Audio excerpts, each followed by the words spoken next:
जागतिक आदिवासी दिनाच्या निमित्ताने राष्ट्रवादी काँग्रेस पक्षाचे इगतपुरी तालुका सरचिटणीस श्री रतन नाना बांबळे यांनी सर्व आदिवासी बांधवांना हार्दिक शुभेच्छा दिल्या। आदिवासी समाजाने आपल्या समृद्ध संस्कृती, परंपरा, निसर्ग संवर्धन आणि सामाजिक मूल्यांचे जतन करत देशाच्या विकासात मोलाचे योगदान दिले असून त्यांचा वारसा प्रेरणादायी असल्याचं त्यांनी सांगितलं।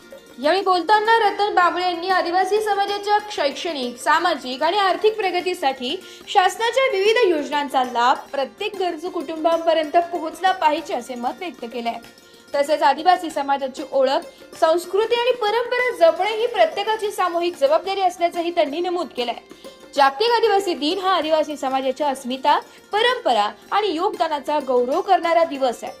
समाजाच्या सर्वांगीण विकासासाठी आपण सर्वांनी एकजुटीने कार्य करूया असे आवाहन रतन नाना बांबळे यांनी केले आहे। शेवटी जागतिक आदिवासी दिनानिमित्त सर्व आदिवासी बांधवांना सुख, समृद्धी, उत्तम आरोग्य आणि उज्ज्वल भविष्यासाठी त्यांनी मनपूर्वक शुभेच्छा दिल्या। रिपोर्ट नाशिक लोकशाही न्यूज नाशिक।